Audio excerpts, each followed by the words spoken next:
everybody. Welcome back. We're here for semifinal number 2. Yeah, very exciting. If you've been with us so far today, we watched 2 rounds so far. Round 1, which was our round from our quarters. Yep. We saw, Sia versus Eric. Yep. Sia being on Jeskai mid-range, Eric on Grixis mid-range. We just came back from our first semifinal, which was Freya on medium red and Nathan on Grixis Reanimator. And now we are on our second semifinal, which is Eric again on Grixis midrange versus Dan on Bant Paradox Academy. So we're going to first talk about these decks a little bit, and we just highlight the bracket afterwards, and then we'll bring you to the gameplay. So this is going to be our first kind of combo-y deck on stream. I mean, like Reanimator is a bit of a combo as well too, but I guess this will be our first kind of more strictly like focused on comboing, yeah. Yep. Sure. So what is Dan trying to accomplish? Dan is trying to do a bunch of craziness around mostly artifact mana. So a lot of talismans, signets. You can see Mana Vault. You can see Grim Monolith. So a lot of artifacts that generate mana, and then Paradox Academy Paradox Engine, which is a way that whenever you cast a spell, you get to untap all non-land permanents you control. So you cast a spell, untap all those mana-producing artifacts. You float mana, play another thing. Usually what will end up happening is you start casting these wheel-type effects, so Wheel of Fortune, Windfall, Time Twister, Time Spiral. These will let you refill your hand. With all that extra mana, you can just keep going. And eventually, off with you're like going to Walking kill Ballista or Dome them for infinite. Walking Ballista is a very common way to kill. You can also, I'm guessing there's probably a way for Dan to generate infinite mana, likely. There's usually ways you can like bounce things to your hand to recast things. I imagine we'll see that potentially come up. Usually kind of like token generator kind of things as well too, maybe in there as well. Yep, and then Kappa Cannoneer can just be a way to like come down and then like kill your opponent in one big swing. And I think there's combos as well with Displacer Kitten. Yep. And we'll probably see some of that come up as well. There's a lot going on here, a lot of like interconnected pieces that do similar but different things altogether. And Candelabra of Thanos and Tellurian Academy are an insane mana engine with so many artifacts in play. Yep. Points for this list are going to be 3 with Tinker, 1 Transmute Artifact, Crop Rotation 1, Mana Vault 1, Mox Sapphire 3, and Tellurian Academy with the last point there. Yeah. Awesome. So let's go over to Eric's deck. If you've been with us today, Eric is playing a Grixis mid-range list, so this is probably on the more controlling side, so looking to have a lot of really good 1-for-1 removal, a lot of ways to filter cards, or some card net card advantage like Ancestral Recall, and then some really powerful creatures to back all that up, and disruptive ones as well. He also has a bit of a potential combo finish like we saw at the end of round 1, where we thought he was throwing away the game and then decided to turned out he was killing his opponent. Bowmaster Destruction. But I think one of the challenges that Eric's going to find in this match is he does have a number of cards that are literally like kill a creature, and that's not really going to help. Dan has 8 creatures in the whole deck. Yeah, so the players are allowed to look at each other's deck lists before each round, just like any other Comp REL event. So I think Eric's going to probably be looking for like a counterspell heavy hand, knowing that you're going to have to make sure you can deal with the major engine pieces for Dan's deck, or you need something super aggressive. Right. Those are kind of your 2 lines to... Yeah, and I think some things that he just has kind of these almost sideboarded cards in his deck, because he has that little bit of like combo finish potential with like the Wheel of Fortune and Narset, and with Hull Breacher, things like that. Opposition Agent, not interacting with Wheel of Fortune, but still good in this matchup, I think. Yeah. But him playing a Hull Breacher and then Dan trying to having attempted maybe like a Time Twister or something like that, huge, yeah. He can like totally wreck him. So it'll be interesting to see how this plays out. If Eric can kind of dodge drawing too many of those 1-for-1 removals that aren't great in this matchup, I think that Eric get your does have a hand good cluttered chance. with 3-4 of those, and all of a sudden you're like you might Fatal as well Push. not have cards in your hand. Yeah, but he has ways to filter through his deck and maybe pitch some cards that aren't critical. So I think, yeah, we'll For just those see that how it comes out. didn't see the previous match with Eric as well, points on this list are going to be True Name Nemesis, Treasure Cruise, Ancestral Recall, and Mana Drain. Yeah, and we got to mention it again. Subscribe to Enter the Battlefield on YouTube. Follow on TikTok. Follow on Twitch, where you might be watching this right now. Everything's at ETB Canada. And the folks here put a lot of content. The favorite formats that they run at the store, weekly streams on Wednesdays, championship streams for like store championships and so on. So lots of good content and funny TikToks as well, featuring robotic employees. Exactly. Yeah. All right, let's get Frank to throw and get going on semifinal number 2. All right. Eric won the die roll. Okay. And they both kept 6. They both kept 6. Okay. Yeah. So a bit lighter on resources. I think depending on the start that Eric has, that might be might be to your advantage. Yeah, because Eric does have some ways to strip cards out of Dan's hand, and that's a great way to disrupt him. So things like Thoughtseize, Duress, Inquisition of Kozilek can really mess up Dan's game plan. Now it looks like he played a land and passed, so obviously he doesn't have any of those to go for. And then Dan having a crazy potential start with Mishra's Workshop and a Signet. Now, funnily enough, the Mishra's Workshop mana cannot be filtered into the Signet, so he needs to have another land to actually make use of the Signet, which I'm assuming will he will. Come next turn. But we're looking at potentially having 5 mana next turn without any additional help right now, which is turns out enough to play Paradox Engine if you want. Why wait? Why wait? Yeah. Playing the engine into the open blue mana though has got to be slightly frightening, but you just go, right? Like Dan doesn't seem to have a ton of ways to really avoid you're just gonna have to run things out. Yeah, and just hope it. Have it. Yeah, and again, like Eric is not playing a bajillion counter spells. He has a lot of these 1-for-1 removals. That's a pretty good reason to not necessarily have kept a hand with like a discard spell. Wow. That's, again, Dan needs to have a follow-up land to do something with that Signet, but again, the key here, the key of the key is that could potentially represent some additional mana if Dan has like an artifact that generates more than 1 mana. Then you start kind of going off with the Manifold key and the, what's the other key called? Voltaic key. Dan also running a new card from the newest Lord of the Rings set, the One Ring. Balin's Tomb. And Balin's Tomb. No, apparently the export from Moxfield, I think it was, that the players gave their deck list to us with, translated all of the cards that have Lord of the Rings alternate printings to their new variant.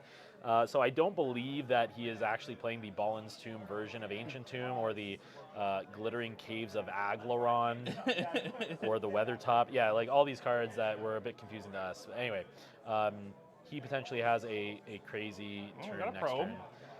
And this is actually a nice way for Eric to get a good board presence. Yeah, getting some tokens going.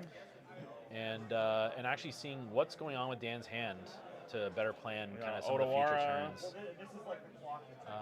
Urza Saga, and what's that one again? That is the. Oh, I'm looking at the wrong deck list. That's not going to help. Teleria West. Yeah. I'm not sure what that green card is. Do we know what the green card is in there? Maybe a fast bond proxy. Yeah. Can you find out what the green card is in Dan's hand? In Dan's hand? Obviously, don't ask for a verbal confirmation, but just look at it. Still no land? Yeah. Ooh. I think Dan hits a land.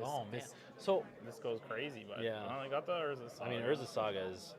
But again, it's awkward because he doesn't have the mana right now to act like Mishra's Workshop generates a lot of mana. It can only be used for artifacts for casting artifacts, not activating abilities of artifacts or anything like that. So, so he really does actually need some other way to generate mana in order to even activate the Urza Saga next turn, which Urza Saga is you're gonna have some insane big in chunky this deck. blockers coming. Yeah.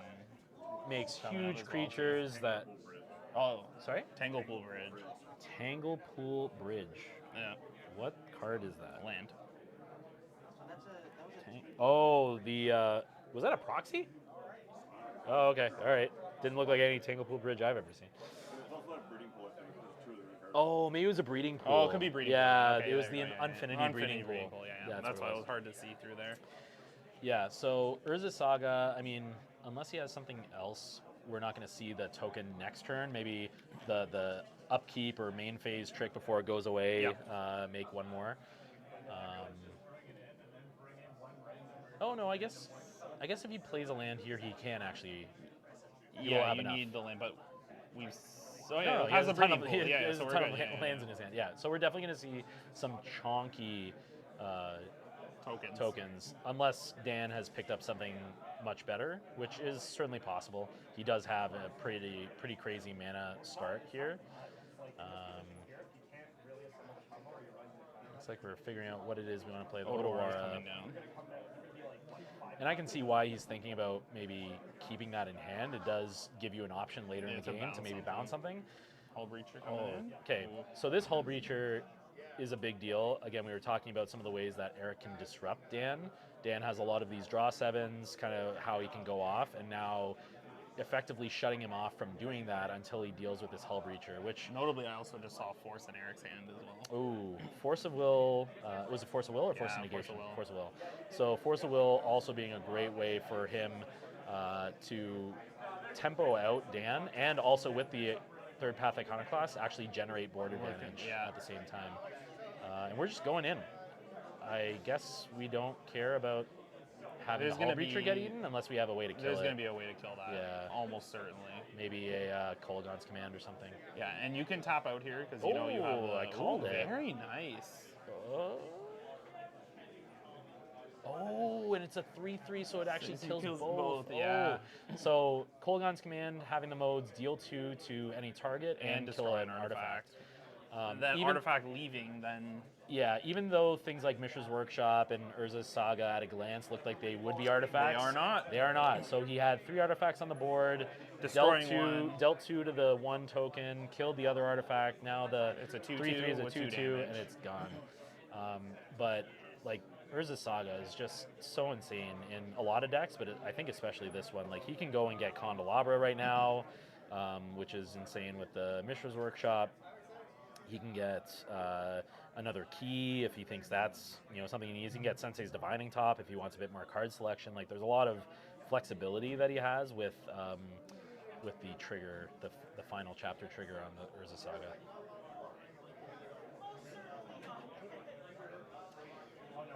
But Eric has 3, 5, 7 power on board, so like he's. And he has 2 turns. And we know he has dead. the Force backup as and well, the force to backup. stop any sort of big haymaker play that is kind true. of. Looks like Dan has pulled Retrofitter Foundry to the front, but actually opts for the Sensei's Divining Top. So that tells me that he's maybe looking for something to go with all this mana that he could potentially generate. And he does activate it. This is using the leftover floating mana from the Urza Saga before it goes away. So he chose not to create a token. Kind of makes sense, the 1/3/3 not changing the clock in terms of how much he was going to take, I don't think. Yeah. Oh, no. So it looked like Dan announced the Sensei's Divining Top activation, but Hull Breacher's on the board, and that means that the draw off that is canceled. And Eric gets a treasure from the Hull Breacher. Not only that, Dan also invested more into that because he wanted to do some tricksy stuff by untapping the top and drawing again. Yeah. So he just wasted 2 mana essentially for no value there, or mana and tapping the key. So that is unfortunate. I mean, I think it was going to be tough for him to get out of this he anyway. was in tough as it was anyway. But that certainly isn't going to help. Sorry, before damage, I didn't see your messages here before. I get back to the stream from lunch to fall in love with Dan's deck. I mean, yeah, the Paradox Academy decks are pretty awesome. Dan Chain in a Lightning bit to of the a rough face, way too. here right now, but Yeah, that's... I think that's all she wrote for this game anyway. And yes, yeah, I think we determined it was a breeding pool, which is now stranded in his hand, or it could come into play tapped only because he can't pay 2 life. And I think we're just gonna, counter it. That's pretty good. Make another token. Yeah, like this. That's got to be it for this game, right? He has Force still, too, yeah. So I think that's exactly what Eric kind of needed to Good win aggressive a game. start. Some disruption, not too much disruption, right? And actually, that Kolaghan's command having that ability to deal with specifically artifacts was huge, right? Yeah, that was, and it only having the 3 artifacts to bring it down to 2 to then be able to deal with both items was money. Actually, surprisingly, Eric not playing a Braid, which is I think a card we would often see as like a flexible creature removal / artifact removal the spell. format is just full of artifacts, right? So it certainly can be. The problem with playing so many like very flexible cards is you do lose a lot in terms of efficiency, right? Yep. Like you would normally look for a 1 mana spell that deals 3 or a 1 mana spell that kills an artifact, right? Unless you're getting some other value. You're in some paying other the way. extra mana to have the flexibility. Right. And so coming into a tournament where you maybe don't know what the meta looks like, I think it's reasonable to put some number of those more flexible removal type spells or spells in general, just so that you have an answer available. But you don't want everything to be 1 mana off curve, basically, from what it could be in theory. So. Yeah, and Eric has been to a number of the tournaments, like the monthly tournaments that we've been running at the shop here. So. And as well as all of these other players that are in the top 8, like I think all of them are fixtures of the tournaments that have been occurring. Yep. So he probably had some sense, in what so types of decks do people like to play, and what are they likely to bring? Right, exactly. But despite not having something like a Braid, he does have other ways. Yeah, the Kolaghan's command, for example. Kolaghan's command. Actually, looking at the deck, it's mostly Kolaghan's command and some of the counter spells, but that is sometimes good enough. But then you have something like He chose Pyroclasm to go in the deck, which is very much focused on like certain kinds of decks and very useless against others. So goes both ways, I guess. Now, Dan, very strong potential start here. Yes. Why don't you tell us what Fastbond does? Do you remember what it does off the top of your head? Pop quiz. Highlander pop quiz. I don't play green. But you're basically. Oh, you just go. You explain the whole thing faster. So I don't recall the exact wording. I believe it's if any additional lands come into play beyond the first, and you can play more than 1 land per turn with Fastbond in play. Yes. Any additional lands coming into play deal you a damage. With damage, yeah. Is that right, Rick? I think that's. It lets you play additional lands, but then like even something like a fetch land would deal you extra damage. Oh, it's just lands you play, just the ones you play. Okay. So, often I think we would see something like, if you play a Fastbond turn 1. That lets you play out like an additional land maybe that turn, but it doesn't really make sense to play much more than that because next turn you're going to get your free land for the turn, unless you have a reason to like play a bunch of extra lands. It looked like Dan didn't even bother to play an additional land, which to me maybe says, especially because he played Glimmervoid into the Signet, maybe he doesn't have any other lands in hand, or he's making low. that Fastbond less valuable. Impactful, Yeah, yes. And if Eric destroys that talisman. Oh, never mind. No, we're good. We got a second talisman coming in, so the Glimmer Void is. Oh, okay. We're tripling up on talismans. Really, that Fastbond is going to be for once you're refilling your hand as you're kind of comboing, right? That is another. Yeah, that is another important part of Fastbond is as you're playing those wheels, Wheel of Fortune and Windfall and Time Twister, Time Spiral, you draw all these hands with a bunch of lands in them, and you can play out a bunch of the cards because and of then a you lot can of the wheel again. Lands. Yeah, wheel again. The extra mana combo off. Exactly. So it is kind of a combo piece in that regard, but it, depending on the hand, can get you a massive mana advantage early. It doesn't seem to be doing that in this case. It's just all the talismans he's playing is doing that for him. That is a lot of mana on board. It is, yeah. But again, we see him passing, and he didn't have the land for the turn. There's a lot of mana, but nothing. Well, there might be something to do with it. It could be. Right? I imagine that we'll see something happen next turn, whether it's maybe a wheel effect, maybe something like a Narset And or Eric does have Saheeli. a bunch of blue mana and mana. Ooh, but boom. Eric again has the card that is really Really good good against those this draws stuff. that Dan wants to see, right? Like Yep. a wheel effect is gonna Like wheel away. hurt. Yeah, so we're gonna see 1 damage And the token. and a token, Yeah. and then and that was end step. So now we get to attack him for 2, putting him to 16. Like it's not a massive clock, but it's a clock. So I see a balance. I don't know what that card was. It looks like a proxy of some kind. But yeah, if Dan was hoping to like dump his hand with all these mana ramp rocks and then wheel, like this That's has not kind of put a going to kibosh on happen that. until that I is think he would done. die on the crackback. Yeah. That Bowmaster against X trying to do what Dan's X trying to do. Yeah. And, you know, Eric has some number of these cards that are very good against Dan's plan of, like, wheeling. So, Bowmaster, Yeah, Hull Narset. Breacher, Narset, Sheoldred is also insane when your opponent's wheeling. Take And, 14, sure. You know, but it's not a ton, and Eric even still has had these cards both games, so, like... Yeah. There's still a good solid 5 or 6 of them there, though, and if you're drawing 7 cards out of your 100, like, you're likely to hit something. I guess what I'm saying is, you know, Eric definitely seems like a good player, but also Has better has to the be pieces. lucky than good.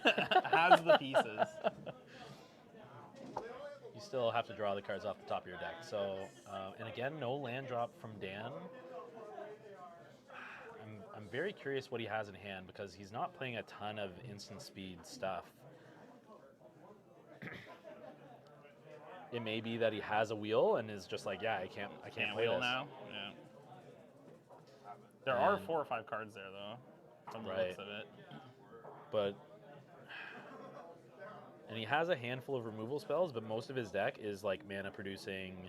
Spell does not look rocks. long for this world. Oh, Whir of Invention. Okay. So we're worrying. So this is an. As a mana Oh drain. my god. Wow.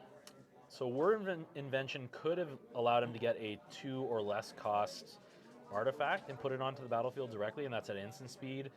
Eric decided that was too risky for him, and so countered it. And now, because of the mana drain, Eric's going to have 5 additional colorless mana on his turn to go absolutely buck wild.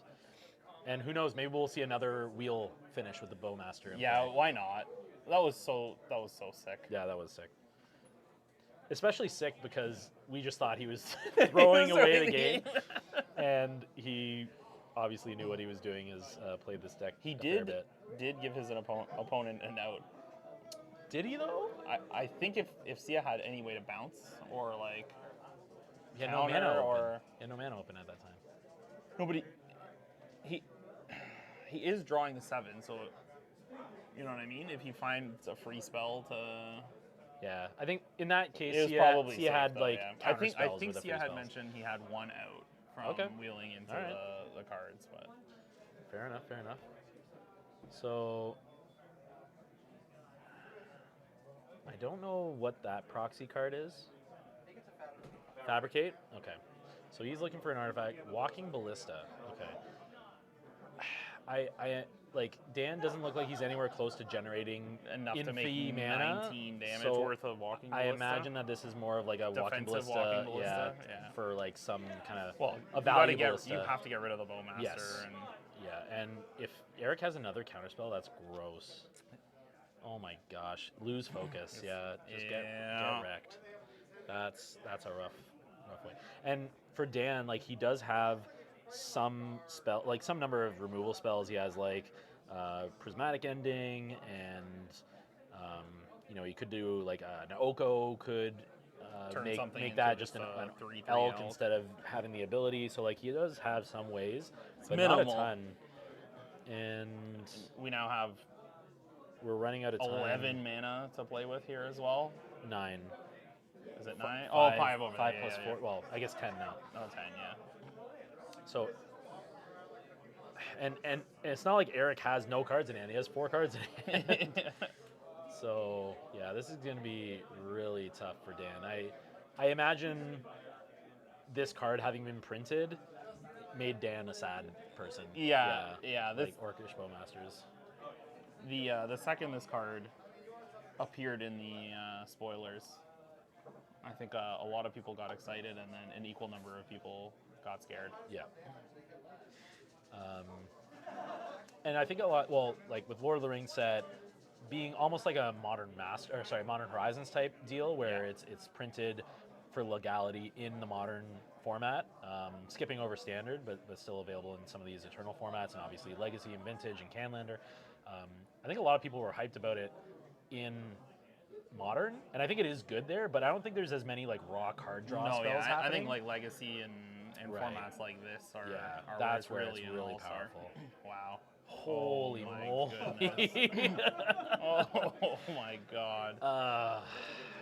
Yeah. So you might be asking yourself, well, hey, he only exiled 2 cards in his graveyard to cast his treasure 5 free cruise. How's mana he doing is that? really nice. Yeah, he cast a mana drain on a 5 X's 2 Whir of Invention, and so oh man, and this Even is the being able to get rid of one of the cards he doesn't want. get with rid of the DRC. the flame slash that's no good against the combo deck that doesn't have many creatures. Just unreal. Eric is a Grixis master. Eric's living his best life right now. And we don't yet have Dragon Rage Channeler online as far as Delirium is concerned. It looks like we have instant land and sorcery only.